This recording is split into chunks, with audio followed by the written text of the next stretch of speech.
Hola, buenas tardes a todos y lo primero pediros mil disculpas porque hemos tenido todo tipo de problemas técnicos. Llevamos media hora todos intentando solucionarlos, así que os pedimos mil disculpas. Es muy mala hora para la conexión quizás, o yo que sé, han sido los duendecillos tecnológicos, os pedimos disculpas. Y os damos de nuevo la bienvenida. Bienvenida a este segundo encuentro digital que estamos organizando desde la Fundación Antama. Como os comentábamos la semana pasada, hemos organizado un ciclo de encuentros en este formato digital, un formato un poquito diferente a lo que solíamos hacer, para tratar con vosotros temas de interés y temas de actualidad y temas sobre todo siempre relacionados con la ciencia, con la innovación y con la investigación. Y lo hacemos en este formato un poquito diferente pues porque es lo que debemos hacer ahora. Estar cada uno en nuestras casas, en nuestros domicilios y con ello contribuir a frenar esta pandemia que estamos sufriendo y que tanto daño está haciendo. Así que cada uno desde nuestras casas, hoy estamos con todos vosotros. La semana pasada tratábamos un tema muy interesante y totalmente de actualidad, lógicamente, que era el coronavirus, pero lo hacíamos hablando también de ciencia. Y es que hablábamos de las nuevas técnicas de edición genética, en concreto el CRISPR, y hablábamos con José Antonio López Guerrero, con HAL, que le conoceréis por ese nombre, y con Lluís Montoliu. Y hoy queremos traer otro tema importante también, que es la producción de alimentos, la seguridad alimentaria ante una situación como la que estamos viviendo ahora. Y es que ante esta situación tan excepcional, ante esta crisis sanitaria, pues como sociedad la verdad es que nos hemos sentido vulnerables. Desde luego vulnerables desde el punto de vista de nuestra salud, pero también en otros muchos aspectos. Uno de ellos ha sido la alimentación, el acceso a los alimentos, algo que a lo mejor hace meses o hace 2 años no se nos hubiera ocurrido jamás y no hubiéramos formado esas grandes colas en los establecimientos para comprar alimentos por miedo a no tenerlos. Por eso creemos que es un tema de total actualidad y que queríamos traer hoy aquí. Y vamos a hablar de seguridad alimentaria. La seguridad alimentaria en las dos vertientes que tiene, ¿no? Por un lado, la disponibilidad de alimentos para la población y por otro lado, la seguridad y la inocuidad de estos mismos para todos nosotros. El tema que traemos hoy es alimentación, producción de alimentos, seguridad alimentaria y ciencia en estos momentos que estamos viviendo. Le hemos puesto un título, La cadena alimentaria ante una pandemia. Y tenemos dos ponentes, dos participantes, dos expertos, cada uno en su campo, que nos acompañan esta tarde. Nos acompaña doña Montaña Cámara. Montaña es catedrática en nutrición y bromatología en la Universidad Complutense de Madrid y además es la presidenta del Comité Científico de la Agencia Española de Seguridad Alimentaria y Nutrición. Y nos acompaña también Pedro Gallardo. Pedro es agricultor profesional, es el presidente de Asaja Cádiz y vicepresidente de Asaja. Con ellos dos, que además de expertos, cada uno en su campo, son divulgadores, son grandes divulgadores y grandes comunicadores, y eso hace que sea mucho más fácil la labor que tenemos por delante esta tarde, así que les agradecemos que nos acompañen. Voy a saludar primero a Montaña. Montaña, ¿qué tal? Muy buenas tardes. Hola, muy buenas tardes, Sole. Bueno, qué alegría sobre todo oírte y verte bien. Que después de nuestra primera crisis tecnológica es una alegría, Montaña. Ciertamente, yo sabía que iba a ser muy difícil superar el primer encuentro digital de Antama con esos ponentes excepcionales de la semana pasada y ciertamente nos ha costado arrancar, pero bueno, lo vamos a hacer. Muchísimas gracias por contar conmigo en este encuentro digital sobre la cadena alimentaria ante una pandemia y en concreto la enfermedad COVID-19, y yo trataré de dar un poco de luz en su relación con la alimentación. Así que muchas gracias. Y saludamos también a Pedro Gallardo. Pedro, muchísimas gracias por estar con nosotros también esta tarde. ¿Qué tal estás? Soledad, muchísimas gracias a vosotros. Gracias por la invitación al Fundador Antama y, por supuesto, encantado de estar en tu programa y bueno, participar de él. Creo que la producción es importante en estos días y yo creo que los agricultores, pues aquí estamos, hemos dejado nuestras manifestaciones para precisamente producir y tener los abastecimientos, pues ahora mismo de los supermercados, los lineales y todo bien. Te lo agradecemos y yo creo que es importante el mensaje que se envía hoy. Muchas gracias. Bueno, pues os damos sobre todo las gracias por acompañarnos esta tarde, pero queremos no solo escucharos y aprender de vuestro conocimiento, cada uno en vuestro campo de trabajo, sino también que las personas que están al otro lado del chat participen con nosotros. Está abierto el chat en el canal de YouTube y podéis enviarnos vuestros comentarios, consultas o dudas que nosotros las trasladamos a Pedro y a Montaña en directo esta tarde y charlamos con vosotros. Lo que queremos hacer es una tertulia entre todos. Antes de empezar, y como siempre, pues mandar un abrazo muy fuerte a todas las personas y familias que lo están pasando mal. Daros mucho ánimo porque ya veréis como todos juntos y cada uno pone su granito de arena, mañana pues saldremos de esta enseguida, así que un abrazo fuerte. Y ahora le voy a ceder la palabra a Pedro. Pedro nos trae una presentación y es que nos va a hablar de la agricultura, un sector esencial. De eso, desde luego, del título no tenemos ninguna duda, Pedro. Sé que estás en el campo, que nos vas a hablar ahora de todo ello. Yo no estoy en el campo, desafortunadamente, pero sí que tengo un trocito, Pedro, no sé si lo ves, pero tengo aquí mi tractorcito y no sé si ves que tengo otro aquí atrás. A lo mejor campo no tengo, pero la agricultura la llevo siempre conmigo. Pedro, te cedemos la palabra. Muchísimas gracias, Soledad. Gracias y solidarizarnos, por supuesto, con la situación, con lo que están pasando mal y con los que todavía están en aislamiento, en la UCI y demás. Y yo creo que es importante, precisamente lo que decías antes, este encuentro, ¿no?, digital, de alguna forma, para poner en valor lo que estamos haciendo, no solamente los agricultores, los sanitarios, todos los equipos de este país, las Fuerzas Armadas y demás, todos los que estamos aquí contribuyendo. Y bueno, yo, si te parece, voy a empezar con una presentación que tengo por aquí, a ver si no se cuelga. Y bueno, la vamos a titular, evidentemente, la agricultura, un sector esencial en estos días. Y bueno, sobre todo vamos a empezar pues con la importancia que tiene la agricultura, ¿no? Pues representamos, como vemos ahí, pues prácticamente 800.000 empleos en España, incluso 2 millones en el sector agroindustria, más de 1 millón de explotaciones agrícolas, la importancia en el PIB que tiene la agricultura, prácticamente el 11%, pero también lo decimos muchas veces, no solamente ese 11%, este país al que llegan prácticamente 70 millones de turistas, no solamente vienen a disfrutar de nuestras playas, de nuestros paisajes, sino vienen a comer bien. Y a comer bien y a beber bien, por supuesto, pues lo hacen porque tenemos unos alimentos que producimos con una trazabilidad inmejorable, una sostenibilidad que está demostrada y, por supuesto, con un bienestar animal también que cumple con los mayores estándares de todo el mundo y todas las exigencias.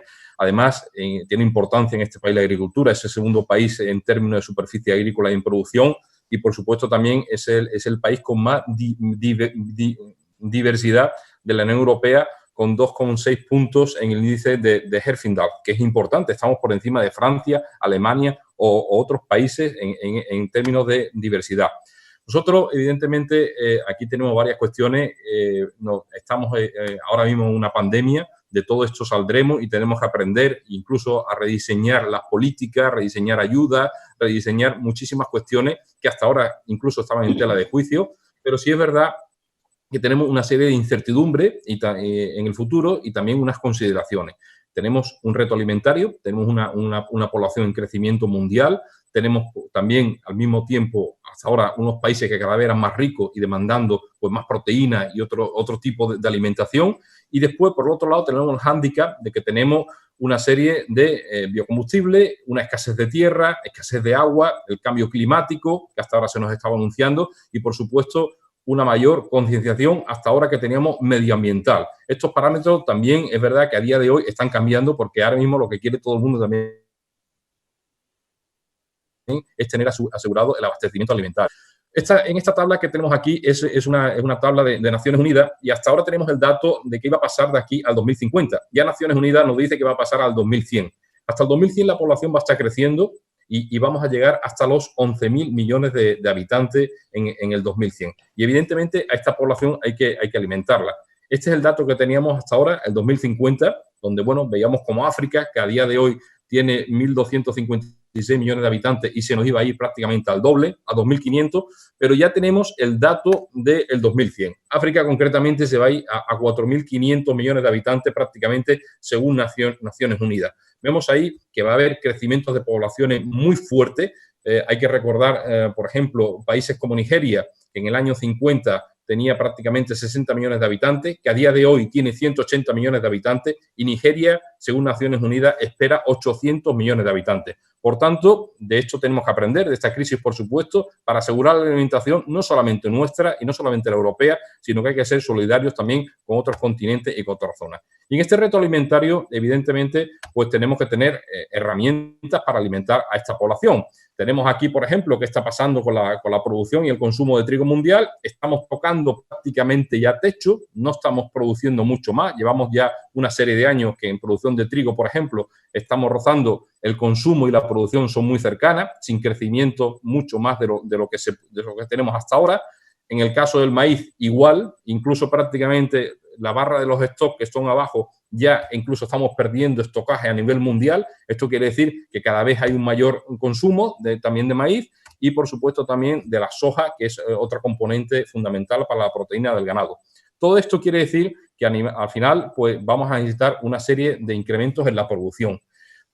Algunas veces se nos ha acusado a los agricultores también de que cada vez usamos más tierra y demás. Esto es un dato de las cooperativas de Alemania que se han presentado en el Copa Cogeca. Aquí precisamente vemos como en el dato de la Unión Europea, pues ese dato viene aquí a decir que hemos perdido precisamente un 27% de tierra arable desde el año 60 al 2014. Por tanto, ese criterio de que los agricultores cada vez usan más tierra y todo esto, ese es falso. En el hemisferio norte, todos los países, incluidas Rusia, Estados Unidos y demás, han perdido superficie arable, excepto Canadá, que sí ha crecido algo, y solamente en el hemisferio sur la tierra arable ha ido a más. Concretamente en Indonesia, en Malasia, en Argentina, en Brasil, con incrementos del 180, del 200%. Por tanto, es cierto que a nivel mundial hay más tierra arable, un 11% respecto al año 1964, pero en Europa y concretamente en el hemisferio norte menos.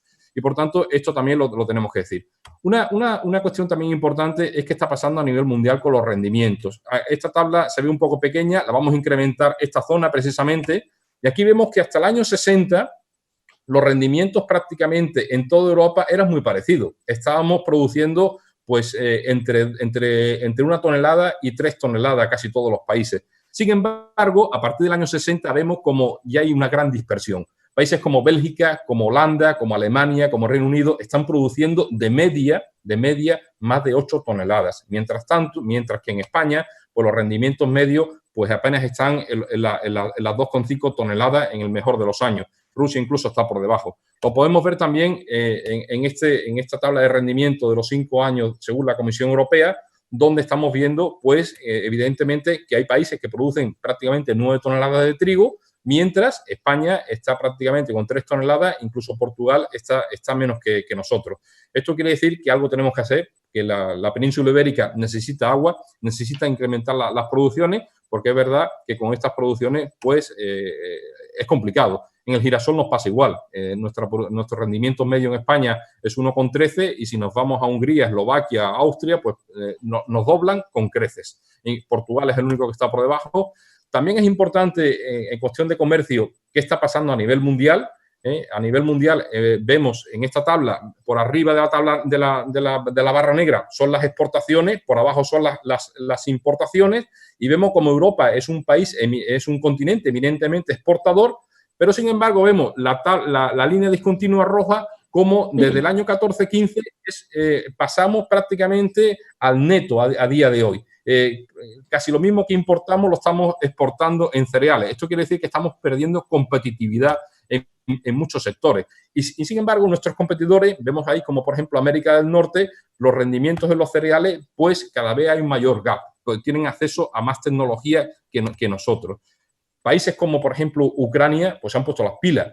Ucrania producía, no llegaba a las 5 millones de toneladas en el año 2000 y están prácticamente ya por los 30 millones de toneladas. Han multiplicado por 6 la producción de maíz en Ucrania y vemos cómo las exportaciones, que es la gráfica amarilla, pues cada vez es más importante.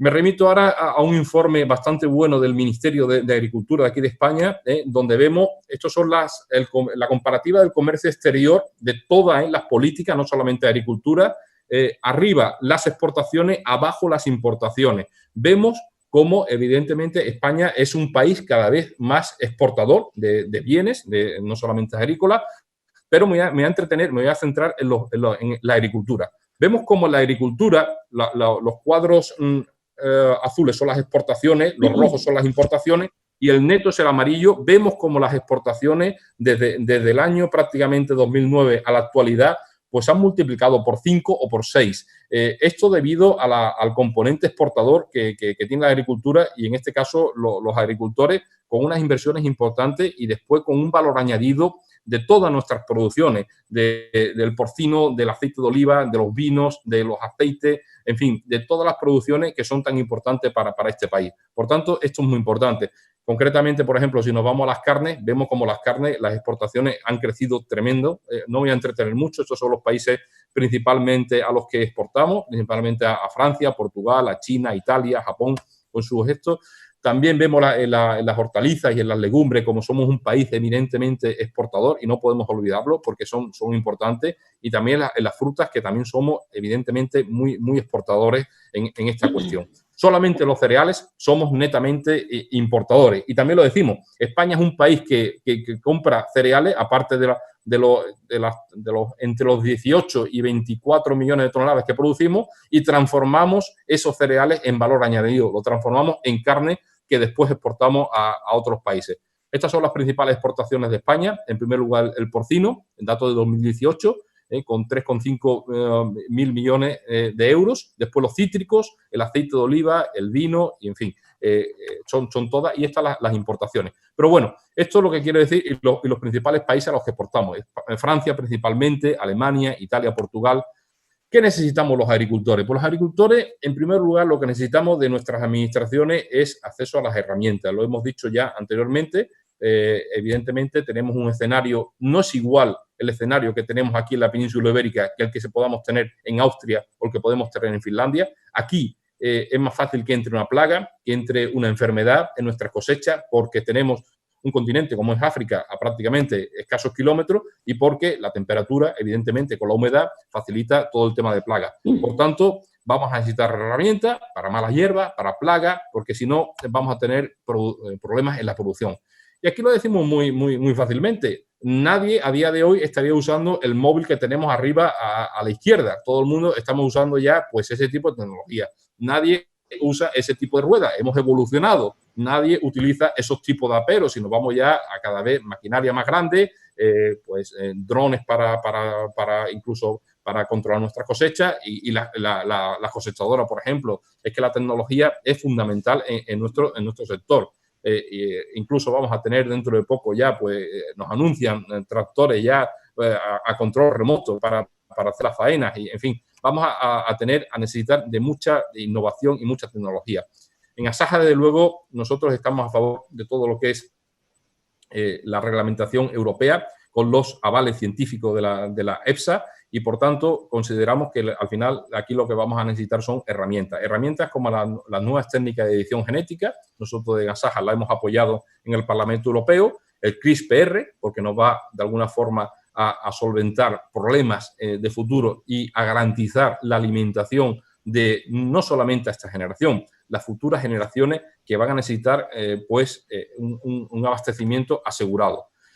Por supuesto, también vamos a necesitar estas herramientas para la tolerancia a la sequía, para la salinidad también. Tenemos suelos cada vez, en muchos de los casos, más salinos, donde vamos a necesitar plantas adaptadas, resistencia a plagas y enfermedades. En fin, al final, mayor productividad para abastecer a la demanda.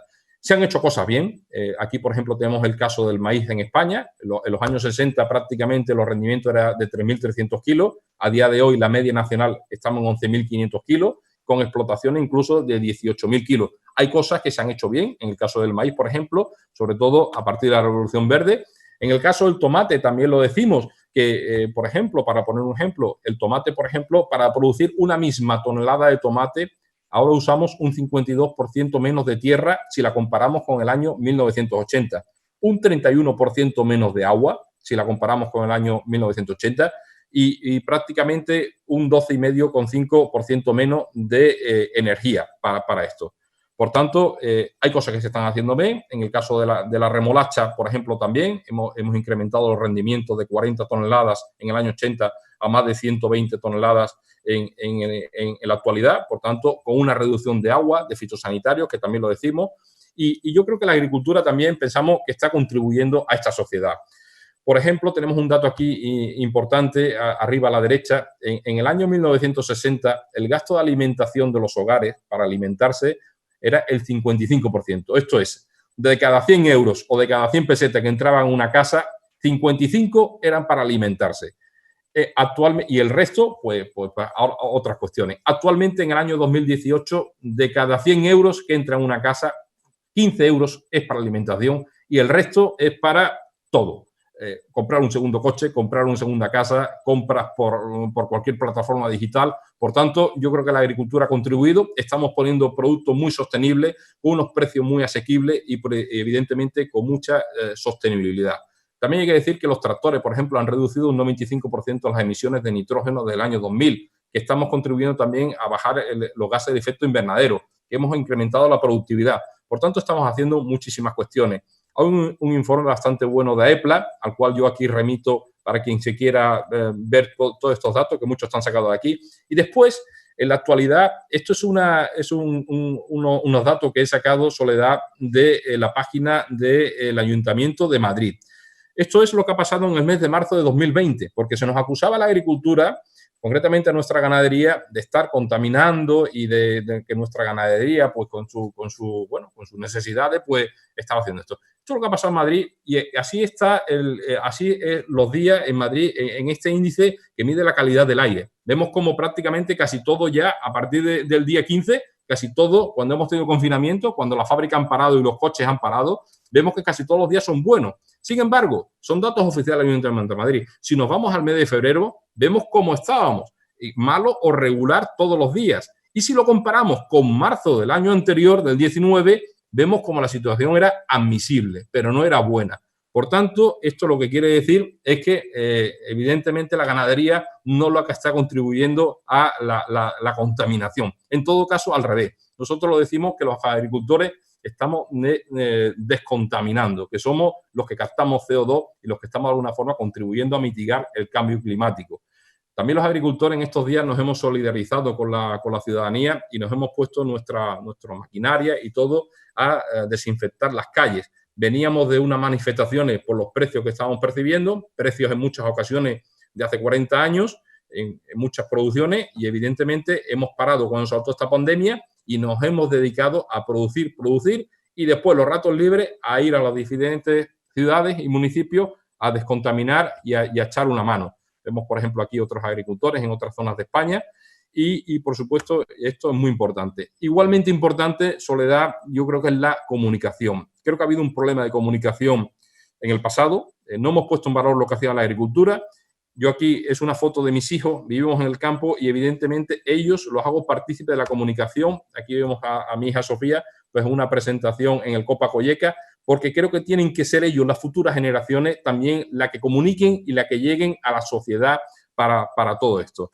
Y después ya, por concluir, Soledad, consideraciones finales. Somos los agricultores quienes estamos alimentando a las ciudades, que no se olviden de ello, que es verdad que solamente el 7% de la población vive en el campo, pero que ese 7% es el que está alimentando a las ciudades. Además, estamos alimentando y comen 3 veces al día con una alimentación sostenible, con trazabilidad, bienestar animal y el más alto de los estándares.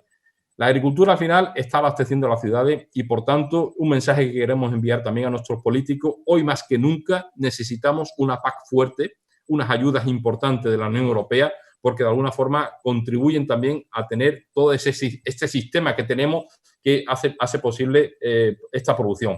El carácter exportador de la agricultura española no podemos olvidarla. Nos alimentamos, pero también estamos alimentando a otros países. También lo decimos muchas veces, los pueblos están vivos gracias a que todavía hay un agricultor. A mí me gusta decir esto, que prácticamente el penúltimo que se va de un pueblo es la Guardia Civil. El último es el agricultor. Y en el momento que se va el agricultor, el pueblo desaparece, porque ya hay actos vandálicos, te rompen la ventana y se cuelan, en fin, que la agricultura está sosteniendo los pueblos. Y importante, el agua. Allí donde hay agua, hay agricultura, y allí donde hay agua, hay también productividad y al final, pues, mayores rendimientos que son necesarios. La necesidad de herramientas y el carácter científico, el criterio científico de la EFSA que compartimos. No puede ser que la Agencia de Seguridad Alimentaria apruebe una serie de cuestiones fitosanitarias y que aquí después los políticos nuestros miren para otro lado. Si tenemos a estos científicos que pagamos de nuestros impuestos, es para que los políticos hagan caso de lo que nos dicen los científicos. Y hoy más que nunca, con esta pandemia, pues yo pienso que teníamos que haber hecho caso de los científicos desde el principio. Y aquí abogamos porque se haga caso de los científicos, y en este caso más que nunca, porque son científicos que pagamos nosotros de nuestras contribuciones, de nuestros impuestos. También lo decimos muchas veces, que España no es igual que Finlandia, que en este país esto es un laboratorio de plagas. Cuando una plaga vaya a entrar en Europa, no va a entrar por el Reino Unido ni por Finlandia, va a entrar o por Portugal o por España o por Italia, por proximidad con África y por después también, por supuesto, por las cuestiones de temperatura y de humedad. Una cuestión también importante, Soledad, que aquí me refiero, es a la terminología. Yo creo que la terminología en muchas ocasiones ha sido negativa para el sector. Yo recuerdo en tiempo de mi abuelo, cuando me decía que se iba, pues de alguna forma, a echar veneno al campo. Simplemente iba a echar un herbicida. Mi padre después decía que iba de alguna forma a echar pues también productos. En mi caso, yo hablo de fitosanitario. Cuando yo digo fitosanitario y mi hija me escucha, ella lo sabe lo que es, pero cuando lo cuenta a sus amigos, mi padre ha ido a echar fitosanitario, no saben si estamos echando un herbicida o si estamos arreglando un cuarto de baño. Entonces, al final, la terminología ha sido errónea. Teníamos que haber dicho del principio que todos estos productos son medicinas para las plantas. Igual que los humanos necesitamos medicina, las plantas necesitan sus medicinas. Y después, por supuesto, también decir la labor que hacemos los agricultores, no solamente de producir, sino de mitigar el cambio climático. A mí me gusta repetir la frase de mi presidente nacional de Asaja, de Pedro Barato, que es decir, que quien contamina paga y quien descontamina debería de cobrar. Y eso es así. El sector agrario es el único ahora mismo que está descontaminando este planeta. Que no nos acusen de otras cuestiones porque estamos captando CO2 y transformando en oxígeno. Todavía no hay una fábrica que lo haga. Ojalá en el futuro las tengamos porque, bueno, sería bueno acelerar esa mitigación del cambio climático. Y después, pues ya por terminar, lo que hemos dicho anteriormente, los agricultores somos solidarios. Cuando nos hemos tenido que poner a desinfectar los pueblos, lo hemos hecho. Las ciudades también. Estamos haciendo más con menos. La actual política agraria común ya nos metió unos requisitos medioambientales que estamos cumpliendo los agricultores, pero lo que no podemos es seguir haciendo más con menos. Hemos demostrado que podemos hacerlo, pero aquí lo que hace falta es volver a criterios de productividad para asegurar el abastecimiento futuro, no solamente nuestro, sino de allí a donde estamos exportando. Y la comunicación, como hemos dicho, que es fundamental en nuestro sector, Soledad. Yo me quedo aquí, no tengo mucho más, agradecido.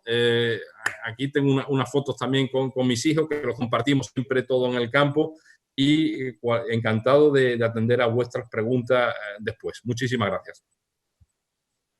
Muchísimas gracias a ti, Pedro, porque además nos has hecho, yo creo que una extraordinaria fotografía de las necesidades que tiene el planeta, porque estamos hablando de la alimentación mundial cuando nos has hablado de esos cultivos principales y las necesidades que tiene el sector agroalimentario. Es verdad que ante esta situación complicada que estamos viviendo y ante esta vulnerabilidad que hemos sentido, quizás es el momento de que pongamos en valor el trabajo de los agricultores y ganaderos y, por supuesto, del resto de cadena de valor en toda la cadena agroalimentaria, ¿no? Son muchos los temas que tenemos pendientes, es verdad, y os lo agradecemos todos como sociedad, esa labor que habéis hecho, no solo de seguir trabajando, sino también de ayudar en las tareas de desinfección de pueblos y ciudades. Y bueno, son muchas cosas. Hablabas también de comunicación, Pedro, interesantísimo, es verdad, porque la sociedad urbanita vive muy alejada de la producción de alimentos y, sin embargo, come todos los días. Y esa es una tarea que tenemos pendiente entre todos. Así que te agradecemos que nos hayas acercado esa realidad del campo, esa realidad de la agricultura, que es un sector, como bien nos decías, esencial, que no se nos olvide que es estratégico, estamos hablando de alimentación, que es competitivo, que es sostenible, que además es innovador y además aprovechamos para decir, Pedro, que es bonito como pocos. Ahí tenemos que barrer para casa. Así que te agradecemos que hayas estado este ratito con nosotros, que ahora volveremos enseguida a la tertulia. Y ahora le cedo la palabra a Montaña. Montaña nos va a hablar desde el punto de vista de la ciencia. Queremos que nos hables, Montaña, pues de cómo funciona y qué pasos va dando la cadena alimentaria en una situación tan complicada como esta. Vamos a hablar del COVID-19 y de la alimentación. Montaña, te cedemos la palabra.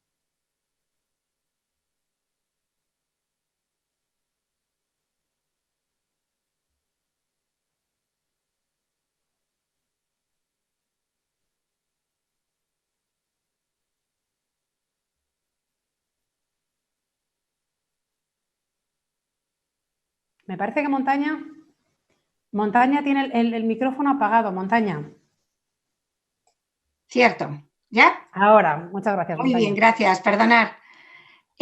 Como bien decía Soledad, dentro de este evento digital de la cadena alimentaria ante una pandemia, una vez visto la importancia del sector productivo, vamos a ver ahora la relación entre la enfermedad, el COVID-19 y la alimentación. El agente causal y el origen nos lo describió perfectamente José Antonio López Guerrero y Luis Montoliu la semana pasada en el encuentro digital, describiendo perfectamente las características de este coronavirus. Y yo me voy a centrar en la problemática de la transmisión, porque es lo que más directamente puede estar preocupando a los consumidores por el papel que puedan tener o no los alimentos. Es una transmisión aérea por inhalación, persona a persona, principalmente a través de las secreciones respiratorias, los aerosoles o gotículas, lo que ahora se está denominando que son unas nubes, de las personas infectadas al estornudar, toser o exhalar, que son inhaladas por las personas que están cercanas. De ahí la importancia del uso de la mascarilla. Pero también hay otra vía de transmisión muy importante. Se ha visto que el virus está activo en heces, con lo cual hay una contaminación fecal-oral producida cuando hay una mala higiene de las manos. Y esto es muy preocupante, es algo que tenemos que tener en cuenta. Esta problemática en el nivel de Centro Europa y España nos empezamos a preocupar en marzo y en ese momento la Autoridad Europea de Seguridad Alimentaria, la EFSA, nos indicó que en la actualidad, en ese momento, no había pruebas de que los alimentos pudieran ser una fuente o una vía de transmisión probable del virus. Esto en un principio pues da una sensación de gran tranquilidad, pero como veremos posteriormente, yo lo cuestiono en parte. Es cierto que no es la vía de transmisión, pero hay que tener cuidado porque puede haber una contaminación. La EFSA parece no estar realmente preocupada porque esta es la foto de la pantalla de hoy mismo y bueno, pues sí, el coronavirus está ahí, pero comparte zona principal con otros problemas que también tienen interés en la industria agroalimentaria. Pero vamos a ver quién ya lo ha sufrido. Este es el caso de Italia. El Instituto Superior de Sanidad de Italia dice, bueno, es cierto que los alimentos no son el agente causal, pero hay que tener especial cuidado en la higiene, en los requisitos de higiene, para tener cuidado con todas aquellas personas que puedan estar infectadas y que puedan estar cercanas a las áreas de producción o de manipulación de los alimentos. Es, por tanto, podemos decir que nos encontramos ante una alerta sanitaria, no es una alerta alimentaria, y en eso yo creo que es en lo que la EFSA intentaba dar una tranquilidad a la población, porque eso es verdad, no estamos ante una alerta alimentaria, con lo cual la disponibilidad de alimentos no está comprometida gracias al trabajo del sector productivo, ni el sector primario y el sector industrial. Luego hablaré de la distribución también y de la venta, del retail, que están haciendo un papel magnífico, pero pese a no ser una alerta alimentaria, es indudable que este virus tiene una influencia en la cadena alimentaria a todos los niveles por esas vías de transmisión y posible contaminación, desde la producción agrícola, ganadera y pesquera, todo lo que es la transformación a nivel industrial, almacenamiento, transporte, distribución, manipulación, venta y, por supuesto, nosotros, el último eslabón de la cadena, los consumidores, que somos todos. El valor de la cadena alimentaria en España nos lo ha descrito Pedro perfectísimamente y el ministro de Agricultura, Pesca y Alimentación lo puso en el pasado Congreso de los Diputados. Y me voy a centrar en la industria. Ya se han producido los alimentos, vamos a la transformación. Bien decía Pedro, el sector productivo es responsable de un porcentaje importante, más del 10%, casi el 11% me parece que ha dicho del PIB. En el caso de la industria alimentaria estamos en un 3%, pero es el primer sector industrial del país. ¿Cuál es la problemática que tiene la industria alimentaria? Que es un sector estratégico, es un sector necesario, igual que la producción, la transformación no han parado durante esta crisis. Es algo que hay que agradecer a todos los implicados en toda esta cadena alimentaria, pero se han visto muy afectados, pese a que no hayan parado, ¿Por qué? Pues porque nuestro sector productivo, nuestra industria alimentaria está formada en su gran mayoría por pequeñas empresas. Son unas 30.000 empresas, pero casi todas ellas son pymes. Y son precisamente estas pequeñas empresas las que están sufriendo realmente esta crisis sanitaria que está siendo acompañada de una crisis económica. Y en algunos casos, algunas empresas que podrían trabajar realmente no pueden, pues porque en el momento que tengan pocos trabajadores, esos trabajadores pues hayan tenido problemas con el virus, pues no tienen posibilidad de otra contratación. ¿Y qué pasa con el consumo? Pues en el consumo la industria alimentaria tiene 3 vías de envío de sus productos. El consumo a domicilio, ese lógicamente se ha potenciado, estamos todos confinados. El canal HoReCa, que es quien más lo ha sufrido, que es la hostelería, restauración y cafeterías. Restaurantes y cafeterías están completamente cerradas, queda un poquitín de restauración colectiva, pero claramente insuficiente. Y luego tenemos la exportación. La exportación es muy importante en la industria, pero ya venía desde principios de este año, 2020, con una situación un poco complicada, derivada del problema de los aranceles en Estados Unidos y también por la salida de Reino Unido de la Unión Europea, del Brexit, que es uno de nuestros destinos principales de productos alimenticios y están todos los acuerdos todavía un poco en negociación. Decir que la industria alimentaria emplea alrededor de 500.000 de personas y tiene una tasa de empleo femenino de un 36%, así que es un sector realmente importante. ¿Qué cuidados tenemos que tener para evitar que este virus, este coronavirus, tenga una incidencia negativa en la cadena alimentaria? Bueno, pues desde la producción, transformación, comercialización y consumo tenemos que ser muy cuidadosos con el reforzamiento de las medidas de higiene y en algunos casos incluso la reorganización de los procesos. En el momento que ya el número de personas que pueden estar en un lineal, en una línea de procesado, se reduce, hay que reajustar todo. Pero al final queremos productos porque las personas que vamos a ir a la compra o que queremos adquirirlos vamos a ser las mismas. Pero es cierto que hay que tomar unas medidas de higiene. No ha sido hasta abril del 2020 cuando se han publicado unas recomendaciones de la Organización Mundial de la Salud para la industria alimentaria. Esto no quiere decir que no hubiera antes. Recomendaciones había, pero específicas. Y esta problemática ya había sido una realidad de gran impacto en China y de gran impacto en Italia. Pero hasta este mes de abril no hemos tenido estas instrucciones relativas a la limpieza, desinfección, tanto de superficies, personal y productos en la industria, que tenemos que estar pensando en esos tres aspectos. No necesitábamos estas recomendaciones, estamos en la Unión Europea, tenemos unos reglamentos comunitarios que son de obligado cumplimiento para todos los países miembros y es en lo que se basa la industria alimentaria para la industria y la producción para tener todo el control de calidad en esa dinámica de la que llevo hablando, de la granja a la mesa. Y es cada eslabón de esa cadena el responsable, el último responsable, el operador de cada una de esos documentos y medidas de calidad.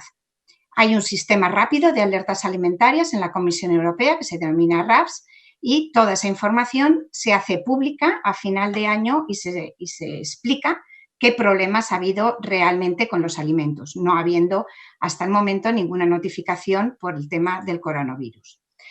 Pero, como os decía, es muy importante mantener las normas de higiene. ¿Qué hay que hacer? Limpieza, por supuesto, cualquier partícula extraña, pero ya vamos a ir más allá. Desinfección de instalaciones y de equipos, entre lotes de producción, entre días, entre cadenas. Evitar, muy importante, la contaminación cruzada.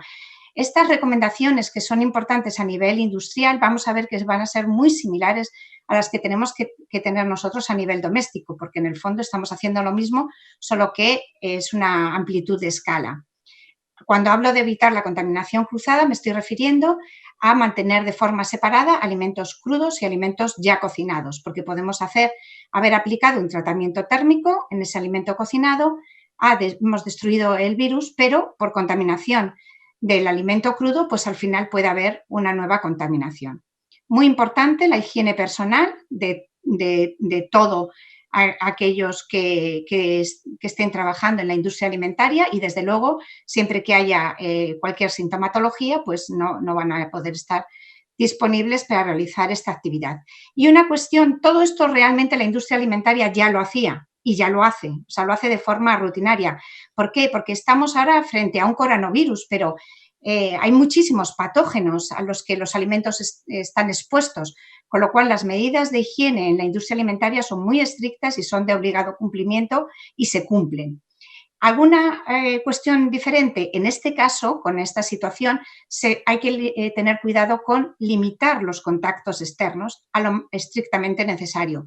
Proveedores y transportistas. Era algo que anteriormente pues, no era necesario, pero en esta situación sí, por esta vía de transmisión del virus. Bueno, pues como decía, la industria tiene los sistemas de control basados en el análisis de peligros, de peligros y puntos de control crítico. Tiene que identificar, según el alimento que esté produciendo, cuáles son las características de sus materias primas, qué procesados tiene, qué temperaturas se utilizan, identificar cuáles son aquellos puntos en los que puede haber un riesgo que suponga en peligro la salud de los consumidores, los tiene que identificar y tiene que establecer medidas de control de esos puntos para evitar que ese riesgo se manifieste. Además de ese autocontrol que deben llevar la industria alimentaria, existen otras medidas que ya son voluntarias, pero que hay muchas veces que la distribución los solicita, como son estándares de calidad de BRC Food de Inglaterra o las normas internacionales IFS o el ISO. Y todo ello, toda esa actividad de la industria, todo ese autocontrol es controlado por el Plan Nacional de Control Oficial de la Cadena Alimentaria, ahora ya a nivel de inspección oficial, tanto en ayuntamientos como en comunidades. Hay unos planes plurianuales que también se les da los resultados pasan a formar parte de un informe. ¿Cuáles son las actuaciones prioritarias en estos momentos? Bueno, pues lógicamente las centrales hortofrutícolas, estamos viéndolo en todos nuestros telediarios, estamos en plena campaña de recogida de gran parte del sector hortofrutícola y ahí hay que incidir porque esa fruta, una vez que del campo va a las centrales hortofrutícolas, de ahí va a la distribución y de ahí puede ir a la industria o directamente al consumo. Las lonjas de pescado, los mataderos, la distribución de alimentos, tanto grandes superficies como supermercados, y tampoco nos podemos olvidar del papel de los establecimientos de comida preparada, que algunos de ellos están ahora operativos porque se están destinando al reparto a domicilio, de esa comida a domicilio. Entonces, esas son las líneas de actuación actuales. Bueno, pues hemos producido, tenemos los productos en la industria, ahora hay que comercializarlos y hay que distribuirlos. Tenemos distintos canales de distribución. En España hay unas 400 plataformas logísticas. Estas plataformas logísticas están distribuidas a lo largo de todo el territorio español y dan servicio, dan producto a unas 24.000 tiendas entre supermercados y hipermercados y 30.000 de comercio tradicional, más pequeño. Por otro lado, tenemos el canal Horeca, que es la hostelería, restaurantes y cafeterías, que también tienen sus normas de manipulación para este sector comercial, que, como bien digo, existían anteriormente, se cumplen exactamente igual, solo que ahora, dado que en esta situación de la COVID-19 la vía de transmisión persona a persona es tan elevada, pues estas actividades han sido clausuradas, están interrumpidas, todo lo que es la restauración y las cafeterías, queda un poquitín del canal Horeca. ¿Qué es lo que nos planteamos como consumidores? Bueno, pues queremos alimentos que se hayan producido de forma segura, tanto en el sector primario como en la transformación a nivel industrial, pero queremos también poder ir a hacer una compra segura. Bueno, pues aquí en este caso la Agencia Francesa de Seguridad Alimentaria sí que ha establecido unas recomendaciones de cómo se debe hacer esa compra con el objetivo de evitar la contaminación indirecta al tocarlos. Es decir, ya la EFSA decía no hay ningún problema con los alimentos, Italia decía hay que tener cuidado en la industria alimentaria, Francia dice hay que tener cuidado por la contaminación indirecta al tocarlos, porque al tocarlos podemos transmitir tanto esas secreciones nasales como, si no hemos mantenido unas buenas normas de higiene, pues esa otra vía de contaminación fecal-oral. Y luego a las manos, pues fatal. Bueno, pues entonces aquí hay que incidir clarísimamente en el lavado de las manos, no se deben manipular alimentos distintos de los que vamos a comprar, por eso decimos que en estos momentos, pese a que la experiencia de la compra, y desde luego yo que me dedico a los alimentos, es toda una experiencia el poder ir y mirar alimentos, leer las etiquetas, decidir cuál comprar, probar cosas nuevas cuando a veces pues nos lo ofrecen. Ahora mismo es una compra mucho más operativa, debemos ir con un listado, ir sabiendo a lo que vamos, no tocar o coger algún alimento que no vayamos realmente a adquirir para evitar esas contaminaciones. Es muy importante el uso de guantes desechables, especialmente en el apartado de frutas y hortalizas frescas y, desde luego, bajo mi opinión, los supermercados, los lugares de compra de alimentos no son lugares de esparcimiento y hay que tener mucho cuidado en estas primeras fases de la llamada desescalada para que se haga un buen uso del momento de la compra y en estos lugares tan críticos pues no suponga una contaminación, un aumento de esa contaminación indirecta. Hay ciertas recomendaciones que ya las he ido mencionando. Compramos los alimentos y nos planteamos qué hacer con esos envases. Bueno, pues hay decir que, claro, a la ciencia se le pregunta mucho, pero no llevamos ni 3 meses con esta problemática, así que hay algunos estudios, pero no hay todas las respuestas. Hay algunos estudios que se han realizado sobre distintos tipos de materiales. Este se ha hecho en Inglaterra y se ha visto que el virus permanece todavía durante 24 horas hasta 3 días en algunas superficies más duras. Entonces, eso hay que tenerlo en cuenta y veremos cuáles son las recomendaciones una vez que nosotros hacemos la compra. Por ello, están solicitando la autorización y autorizándose constantemente distintos productos virucidas para el uso tanto en la industria alimentaria como a nivel doméstico. Esta es la última actualización de este listado, son 45 páginas y la última actualización es del día 20 de este mes, hace menos de 8 días. Y hay muchísimas soluciones comerciales para uso tanto en la industria alimentaria como a nivel doméstico. No se puede decir ninguna receta porque lo que hay que hacer es leer las instrucciones del fabricante, porque en función del principio activo y de la concentración del mismo, pues así serán las recomendaciones de uso. Pero tenemos ahora mismo a disposición muchos productos de limpieza. Hablábamos del canal Horeca. Y hay un canal que sí que está abierto, que es la restauración colectiva para la población vulnerable. Cuando hablo de población vulnerable, hablo de hospitales, residencias de la tercera edad y escuelas infantiles. Excepto estas últimas, hospitales y residencias de la tercera edad, son lugares que precisan desarrollar sus actividades con un nivel de seguridad alimentaria muy exigente, pero esto es de siempre. Aquí he puesto la imagen de la guía de la Comunidad de Madrid para este tipo de establecimientos que se hace desde siempre, no ya por cuestiones del virus, porque tienen una particularidad, tienen una población que son o personas de edad avanzada o personas que están enfermas o los niños. El Ministerio de Sanidad ha publicado más recientemente, hace 4 días, una guía de prevención y control frente al COVID en las residencias de mayores y otros centros sociales de carácter residencial. Bueno, esto quizás llega un poquito tarde porque ya el pico en esas instituciones ya ha pasado, pero bueno, no hay que decir que no había, sí que había medidas de control, pero está muy bien que se preste muchísima más atención porque es donde tenemos pues, la población de edad más avanzada. ¿Qué podemos hacer a nivel doméstico? Bueno, pues a nivel doméstico es tan sencillo como seguir las 5 claves de inocuidad de los alimentos que establece la OMS para evitar las enfermedades transmitidas por los alimentos, porque como he dicho anteriormente, estamos ante una de ellas, pero no quiere decir que una vez que pasemos esta problemática debamos descuidar nuestra higiene de los alimentos, no, porque tenemos posibles contaminaciones de otros virus, como es virus de la hepatitis A o bacterias, salmonella, campylobacter, otros contaminantes de los alimentos. Entonces, hay que conservar la higiene, hay que separar alimentos crudos y cocinados, hay que cocinar completamente los alimentos, en este caso es muy importante porque se ha visto que es termolábil, con lo cual, pues calentando los alimentos se destruye.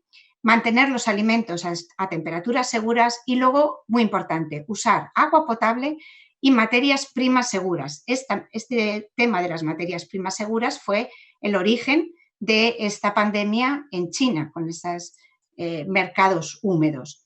Esta mañana he querido recoger esta noticia de esta mañana en los periódicos que planteaba si el COVID estaba presente en la red de agua potable. Bueno, pues decir que España tiene una red de agua potable magnífica que cubre todo el territorio nacional, aunque de forma organoléptica podamos ver o notar diferencias en cuanto al sabor del agua. Esto es debido a la dureza, la concentración de sales de las mismas.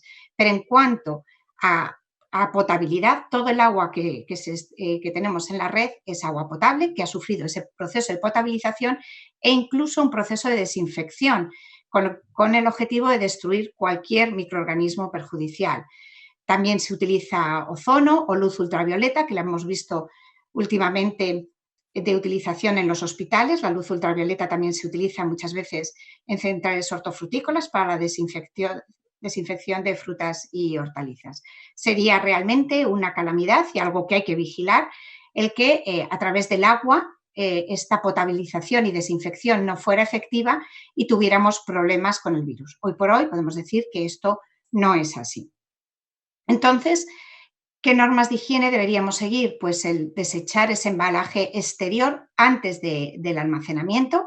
Podemos tener unos guantes a nivel doméstico que van a ser distintos de los que vamos a utilizar para la limpieza y lo que llegamos de la compra y lo que hacemos es eliminar todos los envases exteriores. Hay que leer atentamente cuál es la fecha de caducidad o consumo preferente. Hemos pasado el momento peor, hemos visto que la industria alimentaria ha respondido, que la producción primaria ha respondido, no tenemos escasez de alimentos, hemos podido tener momentos puntuales que algún producto ha faltado, pero con menos de una semana ya ha estado de nuevo en los lineales, entonces no tenemos que acumular mucho más allá. Tenemos posibilidad de salir una vez a la semana, más o menos, suficiente para hacer la compra. Hay que lavar sistemáticamente las frutas y hortalizas, especialmente si se van a consumir en estado crudo. Evitar la contaminación cruzada a través de los utensilios de cocina, mucho cuidado, pero esto es para siempre, con los cuchillos, con las tablas, especialmente si vamos a hacer cortar hortalizas o verduras y luego vamos a utilizar un pescado o una carne, nunca en la misma tabla de cortar, nunca con los mismos utensilios. Respetar bien tiempo y temperatura en el cocinado porque es crítico para la destrucción del virus. Todo es cuestión de tiempo y de temperatura. Y luego nuestra higiene previa a empezar a manipular todos esos alimentos y después de haberlo preparado. Y cuando los vamos a almacenar, pues tanto el frigorífico como todas las superficies de la cocina deben estar bien limpios.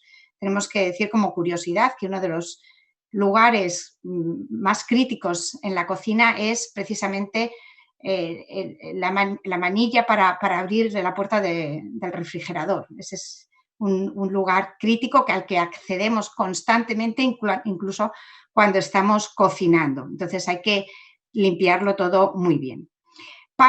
Pedro ha hablado del consumo alimentario. Hemos visto qué cuidados tenemos que tener y ahora vamos a ver qué es lo que compramos. Bueno, pues el consumo alimentario, superamos la crisis del 2009, que hubo una bajada drástica en el consumo de alimentos. Nos recuperamos hasta el 2013, volvimos a tener una bajada muy importante, peor incluso que la del 2009. Nos hemos ido recuperando, veremos qué nos depara el futuro. Ahí tenemos el gasto en alimentación, que por persona y año estamos hablando de unos 1.500 euros máximo, estamos hablando de unos 125 euros al mes por persona en el hogar, con lo cual, como Pedro bien decía antes, es realmente muy bajo. Algunas noticias nos hacen sonreír porque, claro, cuando nos dice el Ministerio que hay un incremento generalizado de consumo de alimentos en el hogar, pues claro, es lógico, estamos confinados. Ya nos gustaría poder hacer consumo en el hogar y fuera del hogar, pero esto no es posible. Pero aquí quiero destacar la última frase, y es que cada vez las compras por Internet son más frecuentes y han aumentado hasta un 84%. Y esto era impensable hace ni siquiera mes y medio. Al finales del 2019 se publicaba una de las encuestas de hábitos de consumo y aquí vemos que un 3,5% de la población hacía la compra por Internet o un 0,5% por el teléfono, algo realmente muy escaso. El mismo, un representante del gran consumo, como es Carrefour, a principios de marzo de este mismo año decía o se quejaba que únicamente el 3% de los consumidores tienen como prioritario el canal online. Bueno, yo creo que esto es algo que hemos descubierto todos, que hemos sufrido todos. Es un gran despegue de la venta online de alimentos, pero claro, en menos de un mes nadie estaba preparado.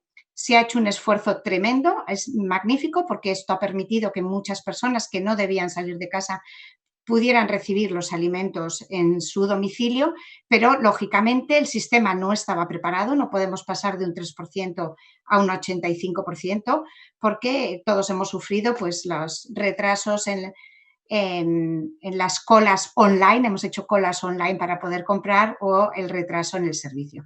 Pero está claro que ha sido un gran despegue y que esto condicionará nuestro modo de comprar en un futuro. ¿Qué podemos decir respecto a cuáles son los mejores alimentos o si hay una influencia de esta alimentación en la enfermedad? Bueno, pues decir que hay una cosa clara, que es que el seguimiento de unas pautas dietéticas inadecuadas podría facilitar la infección o empeorar su evolución. No va a ser en ningún caso la causa es diferente, es una infección, pero la patología de la COVID-19 cursa con una clínica muy variable, dependiendo de la edad, dependiendo del sexo, dependiendo de las otras posibles patologías. Hoy mismo hemos escuchado en el telediario unas nuevas sintomatología en niños que son ahora los que están empezando a salir y estamos todos lógicamente preocupados. Pero dentro de los factores de riesgo que pueden tener incidencia en la severidad, no en no estar infectado o el curarnos, pero sí en la severidad con la que cursa esta enfermedad, dentro de estos factores modificables tenemos claramente a la dieta y este es el artículo que se ha publicado esta semana que realmente pone en valor el papel importante y complementario de los distintos nutrientes, macro y micronutrientes en el mantenimiento del sistema inmune. Se hace referencia a las vitaminas liposolubles, la A, la D, la E, a vitaminas del grupo B, el ácido fólico. Muy importante minerales minoritarios como son el zinc, el hierro, el selenio, el magnesio y el cobre.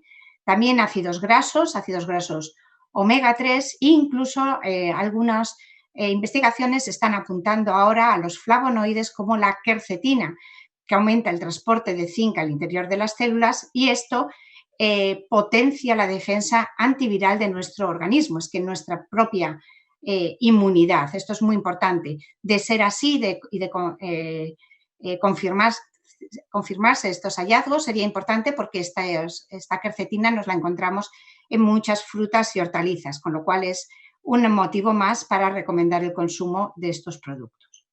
Sin embargo, tengo que decir que, como siempre, no existen alimentos milagros respecto a la enfermedad COVID, ni evitan el contagio ni curan la enfermedad. Pero eso sí, si cuidamos nuestro estatus nutricional con macro y micronutrientes y compuestos bioactivos, podemos mitigar la parte negativa de cómo va a cursar esa enfermedad o incluso ayudarnos en la recuperación. Otra controversia importante ha sido el papel de los complementos alimenticios. En este caso ha sido la Agencia de Seguridad Alimentaria y Nutrición de España la que ha publicado una advertencia a los consumidores porque los complementos alimenticios no dejan de ser alimentos, no son medicamentos. Entonces, no pueden declarar que previenen, tratan o curan la infección por coronavirus. En este caso de los complementos alimenticios, estamos en esa delgada línea entre el mantenimiento de la salud y la prevención de la enfermedad, pero no llegan a ser medicamentos, ¿no? Es importante su consumo cuando es necesario, está claro y es algo que a nuestro grupo de investigación interesa mucho. El que pueden complementar una dieta cuando esto no es completa o hay algunas carencias, y en algunos estados, como es en este, que se necesita potenciar el sistema inmune, pues muy probablemente también habrá algunos que tengan un papel muy importante. Para ello hay que realizar ensayos clínicos y muy probablemente pues serán un importante factor coadyuvante positivo de la acción farmacológica. Pues ya para terminar, decir frente a este coronavirus, al SARS-CoV-2, el objetivo es buscar una terapia que sea eficaz y segura. Hasta el momento no hay ningún tratamiento autorizado. En cada hospital se están siguiendo distintos protocolos mediante combinación de otros medicamentos que están autorizados para otras patologías, a la espera de que alguno de ellos sea el mejor de todos. Ensayan con antivirales específicos, antiinflamatorios, antibióticos y, muy importante, la estimulación del sistema inmune. Los expertos además nos han dicho que es una enfermedad que cursa en 3 fases muy perfectamente diferenciadas y en función de en qué fase estemos, la manera de abordarla tiene que ser completamente diferente. En cuanto a ya la enfermedad, la COVID-19 y la alimentación, muy importante remarcar el mantener las normas de higiene a todos los niveles: producción, transformación, comercialización, consumo y, por supuesto, a nivel doméstico. Cuidar el estatus nutricional, que eso es lo que nos va a garantizar tener fortalecido el sistema inmune, lo cual nos va a permitir tanto disminuir la severidad de los síntomas como facilitar la recuperación.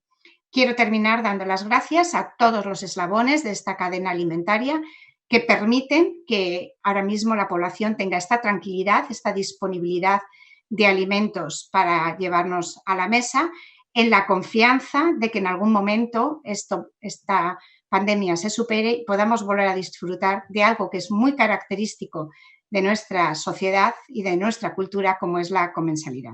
Muchas gracias a todos los asistentes y muchas gracias a todos los implicados.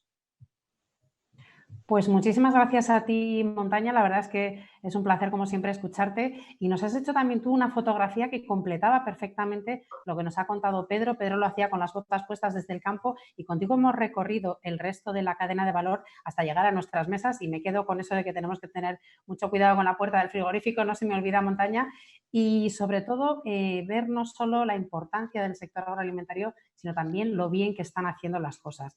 Pasamos ahora al turno de preguntas y tenemos unas cuantas. Me vais a permitir que vaya leyendo la chuleta para no equivocarme con las cosas que nos han ido preguntando las personas que están al otro lado. La primera pregunta va para ti, Pedro, y nos preguntan, es una pregunta concreta. ¿Cree usted que si se toman mediciones de los gases de efecto invernadero en zonas ganaderas los datos serían diferentes a los observados en el Ayuntamiento de Madrid? Vamos a ver, yo creo que si se toman datos en la zona ganadera de gases de efecto invernadero, serán las mismas que teníamos antes de esta pandemia. Los agricultores y los ganaderos no hemos hecho nada más de lo que hacíamos antes, que era producir, producir y producir. Lo que ha evidenciado estos datos del Ayuntamiento de Madrid es que en las ciudades en sí ha habido una descontaminación debida precisamente a la circulación de vehículos y de la industria. Nosotros lo hemos dicho anteriormente, el sector agrícola y ganadero es el único que netamente descontamina. Evidentemente todo contamina, un tractor contamina, es verdad que cada vez menos, hemos dado el dato de que un 95% menos de, por ejemplo, de nitrógeno que hace 20 años, pero netamente es el único que está descontaminando porque estamos captando CO2 y transformando en oxígeno. En este caso, nos gustaría ver un dato a nivel nacional de la atmósfera que ha pasado en estos 3 meses y comparándola incluso con el año pasado, no solamente en las ciudades, sino en todos. Pero evidentemente ha habido una descontaminación. Pedro, una segunda pregunta para ti. Nos dicen, da la sensación de que la sociedad tiene una imagen distorsionada de la agricultura. Por un lado, algunas empresas alimentarias nos venden una agricultura idílica y dudosamente productiva y por otro nos presentan una agricultura cuasi apocalíptica. Nos pregunta, ¿crees que el sector ha abandonado o ha olvidado la tarea fundamental de dar a conocer la agricultura y la realidad? Y sobre todo, ¿estamos a tiempo? ¿Qué se puede hacer? Vamos a ver, pienso que el sector está haciendo lo que siempre ha hecho, que es producir, producir y producir de manera sostenible. Somos los primeros que no queremos usar más de un producto porque los productos que usamos en el campo son productos caros. Evidentemente, nosotros siempre lo decimos que intentamos ajustar siempre nuestras producciones a aquellos insumos que necesitamos, pero evidentemente la agricultura tiene que ser una agricultura productiva. Pienso que los modelos que ha habido hasta ahora son modelos válidos. Sí es cierto que en la comunicación, y ahí entomamos el mea culpa, seguramente, incluso las organizaciones, personalmente y demás, pues sí ha habido un desconocimiento de cuáles eran las tareas que se hacían en el campo. A nosotros siempre lo decimos, lo que nos gusta es una agricultura productiva, una agricultura que consume insumos y una agricultura que al final asienta población al territorio. Yo creo que es importante poner en valor lo que es la agricultura. Y también es verdad también que hay campañas que se han hecho muy buenas y la han hecho las organizaciones agrarias, las cooperativas. No hace mucho salió una de unos compañeros de Asaja en Salamanca donde decía, a mí me gustó mucho y además yo la estoy aplicando a rajatabla no solamente los domingos, porque ellos decían, los domingos come sencillo, chuletón, cordero o cochinillo. Yo lo estoy haciendo todos los fines de semana porque creo que es la forma ahora mismo que tenemos de ayudar a los agricultores por la ruptura del canal Horeca, también lo decimos, Soledad. Lo que nos ha perjudicado más es la ruptura del canal Horeca porque hay producciones de ovino, caprino, ibérico que no se están consumiendo en la medida que se consumía anteriormente. Ha habido también, como ha dicho anteriormente Montaña, un equilibrio distinto, una ruptura de equilibrio a lo que había antes, más demanda, por ejemplo, de consumo de leche, menos consumo de leche de cabra. Entonces, ahí ha habido una distorsión. Pero sí es verdad que los agricultores lo que estamos es produciendo y, por supuesto, intentando transmitir esta información. Montaña, nos preguntan también, ¿es probable, es una pregunta muy concreta para el día a día de todos, nos dicen, ¿es probable la transmisión del COVID por contacto con un alimento? Por ejemplo, la panadera toca el pan y se lo da al cliente, ¿se sabe cuánto dura el virus en un alimento? A ver, lo primero, la primera parte, la transmisión. La transmisión es posible sí, siempre que haya habido una mala manipulación. Es decir, tiene que haber habido una persona que esté infectada, que no haya mantenido las normas de higiene y se haya tocado la cara, las secreciones nasales y haya tocado el producto alimenticio. Y que luego nosotros hagamos lo mismo, que cuando cojamos ese producto alimenticio que pueda estar contaminado, volvamos a hacer lo mismo y nos toquemos la cara y sea la vía de entrada del virus, porque esta es una vía, la vía infectiva es la vía respiratoria, no es la vía digestiva. No está muy estudiado por esa parte. Entonces, ¿es posible esa contaminación? Sí, pero sí, si hay una mala manipulación y si es una persona que esté infectada.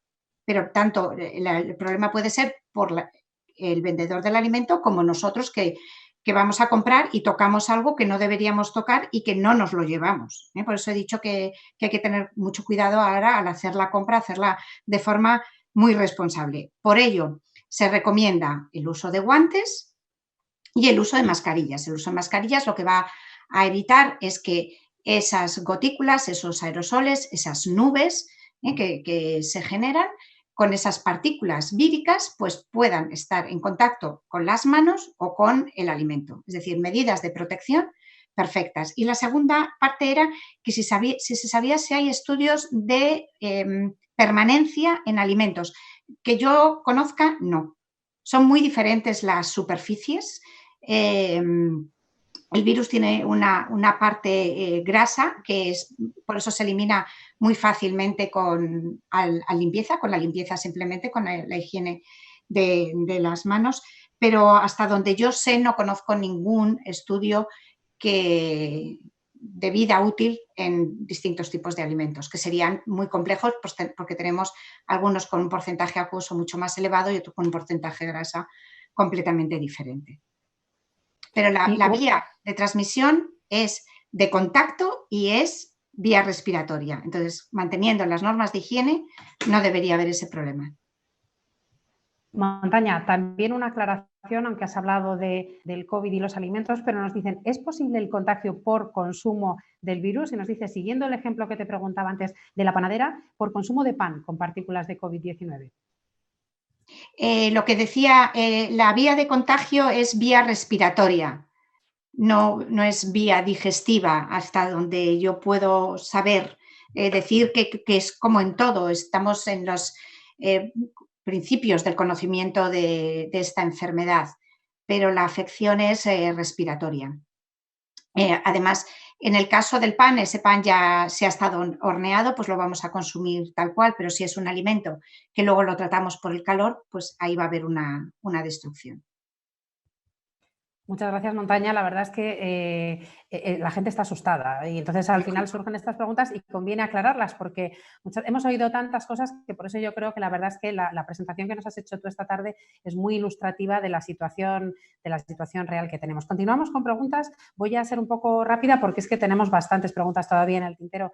Pedro, nos preguntan, ¿hay algún indicador positivo de que esta pandemia sirva para aumentar la conciencia de lo importante que es producir en la Unión Europea y no aumentar la dependencia que tenemos ahora mismo de importaciones de productos básicos?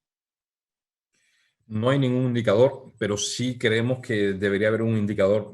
La Comisión Europea constantemente nos saca encuestas para pensar qué piensan los ciudadanos en el reto alimentario, ahora en la estrategia del campo a la mesa que se ha referido antes Montaña. Lo que esperemos es que en las próximas encuestas pues seamos asiduos los que las contestemos, porque entendemos que después de esta pandemia lo que tenemos es que aprender de lo que ha pasado y prevenir lo que podría pasar en el futuro. Puede que tengamos otras similares en el futuro. Por tanto, lo que hay que darle es una repensada. Decir que el criterio de la producción hay que llevarlo y hay que seguir manteniéndolo, que somos los principales ambientalistas de este planeta, que sin los agricultores y los ganaderos no habría medio ambiente, que no se lo olvide a nadie, que somos los primeros que estamos y que queremos conservar nuestro medio ambiente, pero sí es cierto que nos gustaría tener un indicador porque, de hecho, la presentación de esta estrategia del campo a la mesa, la Farm to Fork, que se iba a presentar el 29 de abril, se ha pospuesto porque entendemos que la Comisión Europea lo que tiene es que repensar un poco lo que es esta estrategia. Ahora mismo, evidentemente, son otras de las prioridades, pero nosotros tendremos que estar ahí, por supuesto, produciendo. Pues nos lo has dicho muy clarito, Pedro. Tenemos que aprovechar esta oportunidad, este problema que hemos tenido, para que sea una ocasión para aprender y, como dices, para darle una repensada. Y por ahí va otra pregunta que hemos recibido en el chat. Nos dice, ¿podría ser una oportunidad para que la sociedad conozca mejor la importancia de la sanidad vegetal y la necesidad de contar con medicinas para nuestras plantas? Por supuesto, lo he dicho anteriormente, es que en primer lugar partimos de un mal uso de la terminología, lo he dicho, mi abuelo llamaba venenos a los productos fitosanitarios, mi padre le llamaba pesticidas, yo le llamo fitosanitario y aquí si se hubiera llamado desde el principio, vamos a echar medicina para las plantas, igual que los humanos necesitamos medicina, pues seguramente la percepción de la sociedad hubiera sido otra. Pero evidentemente esto no tenemos que quedarnos ahí, hay que cambiar este enfoque que tenemos de la sociedad, que somos de alguna forma los primeros que queremos tener una agricultura sostenible. Ya lo he dicho anteriormente, los productos fitosanitarios es un gasto importante dentro de nuestra cuenta de resultados y cuanto más lo minimicemos, pues mejor. Pero para ello lo que tenemos también que tener son herramientas y por eso entendemos que este país donde está ubicado con esta latitud y demás, pues lo que tenemos que tener son variedades también de futuro adaptadas a los incrementos de demanda que te vamos a tener que tener para abastecer a la futura demanda. Lo ha dicho Montaña anteriormente, se ha demostrado que el abastecimiento está asegurado. Yo estoy en contacto también con grandes cadenas de supermercados y a mí me decían, Pedro, lo único que es que no da tiempo a reponer en muchas ocasiones, no nos da tiempo, pero es que tenemos en existencia. Y después también, claro, puntualmente un producto se ha agotado, pero por acopio, porque antes nos llevábamos uno y ahora hay personas que en vez de llevarse uno, pues se han llevado 10. Pero hemos respondido toda la agroindustria, desde el sector productor al transformador y a la distribución y demás. Hemos hablado, Pedro, de la comunicación, de la necesidad del sector de comunicar, pero ahora voy a lanzar esta misma pregunta a Montaña. Montaña, ¿crees que los consumidores y la sociedad son conocedores de lo mucho que se trabaja, la gran cantidad de trabajo que hay detrás de la seguridad alimentaria de la que disfrutamos en la Unión Europea? Porque a veces no conocen ni la EFSA ni la ESAN y es triste porque hay mucha gente detrás, mucho trabajo y una seguridad alimentaria que a lo mejor contamos con ella, pero que es fruto de mucho trabajo, mucho esfuerzo y que hay que ponerla en valor también. Sí, desde luego es la gran desconocida y además, como somos unos privilegiados, realmente estamos en una situación que, bueno, ahora nos hemos encontrado con esta situación tan problemática, pero hasta ahora, en los últimos años, había sido muy tranquila y pensamos que queríamos el riesgo cero, absolutamente cero, y eso no existe en ningún ámbito de la vida y como claramente se ha demostrado. Hay mucha gente trabajando por hacer las cosas bien, eso no quiere decir que desde el momento que alguien lo haga mal, ahí se rompe la baraja y los problemas los sufrimos todos, como los hemos tenido en España en diversas ocasiones y puede volver a repetirse, pero eso debería ser cuestiones puntuales y deberían no realizarse. Es cierto que hay un gran entramado normativo, a veces incluso excesivamente complejo y excesivamente rígido, pero ese es el objetivo. El objetivo es dar seguridad a los consumidores de que los alimentos que se ofrece son seguros y que además hay alimentos suficientes.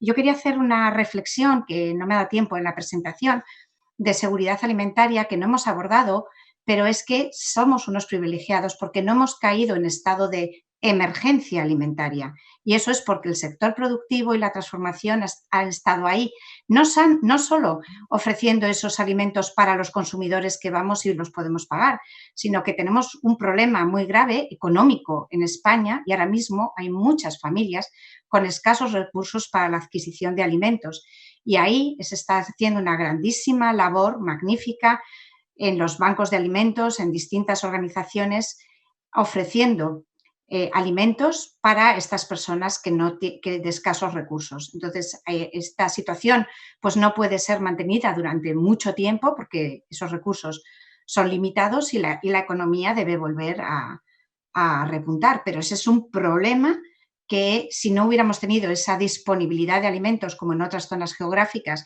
del mundo, que sí que lo hay, pues hubiéramos estado aún mucho peor, porque se uniría la crisis sanitaria a la emergencia alimentaria. Bueno, Montaña, compartimos desde luego contigo ese reconocimiento a los bancos de alimento y a tantas entidades que están ayudando, porque esta situación también nos ha hecho sacar nuestro lado solidario y es que era absolutamente necesario y es verdad lo que dices. La crisis sanitaria la estamos sufriendo, pero afortunadamente hay alimentos en los supermercados y afortunadamente hay medidas y hay gente ayudando a aquellas personas, pues las dificultades económicas también las conocemos, pues a esas personas que están en momentos de más dificultad. Se nos termina el tiempo ya, me queda agradeceros infinito que hayáis estado esta tarde con nosotros. Hemos recorrido desde el campo hasta nuestra mesa toda la cadena agroalimentaria y además conociendo cómo se trabaja y cómo la seguridad alimentaria está presente en todos los eslabones. Así que, Pedro, muchísimas gracias por habernos acompañado, que tengas una buena tarde y hasta otro día, que sigamos hablando sobre todo de campo, que es lo que nos gusta. Muchas gracias a los asistentes que nos han escuchado. Y Montaña, a ti, por supuesto, también muchísimas gracias. Ya sabes que en la Fundación Antama siempre que hablamos de agricultura, de alimentación, de lo que sea, es del lado de la ciencia, porque además son dos campos que siempre trabajan de la mano. Yo creo que también esta situación complicada que estamos viviendo ha puesto en valor la ciencia y espero que se reconozca también el trabajo de todos los científicos en todos los ámbitos. Por supuesto, hoy estamos hablando de alimentación, pero en todos los ámbitos. Así que muchísimas gracias a los dos. Terminamos este segundo encuentro. Os pedimos disculpas por las dificultades técnicas que hemos tenido al principio, pero que hemos sabido solventar y que luego yo creo que hemos escuchado perfectamente a Pedro y a Montaña. La semana próxima seguiremos hablando de ciencia, de innovación y la semana próxima lo vamos a hacer hablando también de desinformación y es que nuestro tema va a ser los bulos en la biotecnología y nos acompañarán dos expertos también de primera línea. Nos acompañará don José Pío Beltrán, que es profesor de investigación en el CSIC ad honorem, ahora mismo en el Instituto de Biología Molecular y Celular de Plantas en Valencia, y Daniel García, graduado en biotecnología, máster en biología y clínica del cáncer en Salamanca y un enamorado de la divulgación científica, así que a lo mejor no suena Daniel García, pero lo conocéis como Soy Biotech. Yo os agradezco infinito que hayáis estado esta tarde con nosotros, sobre todo pediros disculpas por esos problemas técnicos del principio. Os esperamos la próxima semana, el próximo martes, también a las 6:30. Que paséis una estupenda semana y sobre todo, y como os dije el otro día, cuidaros mucho. Un abrazo a todos.